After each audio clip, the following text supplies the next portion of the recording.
আমরা বাড়ি আসেন। হ্যাঁ আমরা লেখবার নিয়ে গেছি বাড়িতে চেয়ারই নাই। চেয়ার আছে ঘরে, অনেকগুলো আছে চেয়ার। আচ্ছা আপনার নাম কি? কেন আমার নাম দেখি হবে? দরকার আছে আগে বলেন আপনার নাম কি? আমার নাম না পা। আপনার নাম নাফা? ইয়েস। না ফা নাফা। আপনার বাবার নাম কি? সিস্টার সিন। হিস্টার সিন। হিস্টার সিন। ইয়েস। আপনার মায়ের নাম কি? ভিটামিন।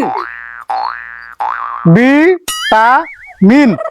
হ্যাঁ তাছাড়া একবার তো ওষুধই লাগে না। তাহলে ছাড়, এগুলা নাম নেই কেন নিয়ে যে গেলেন? তাহলে কি টাকা পয়সা কিছু দিবেন নাকি? আরে রাতে বসার জন্য নাম লাগলাম না। তাহলে আমি তো ঘুরতে আসি, কোনো খাইলে ঘুরতে আসি, কটা মানুষের নাম লেখা শিখি। It's DJ. No, no, no, no.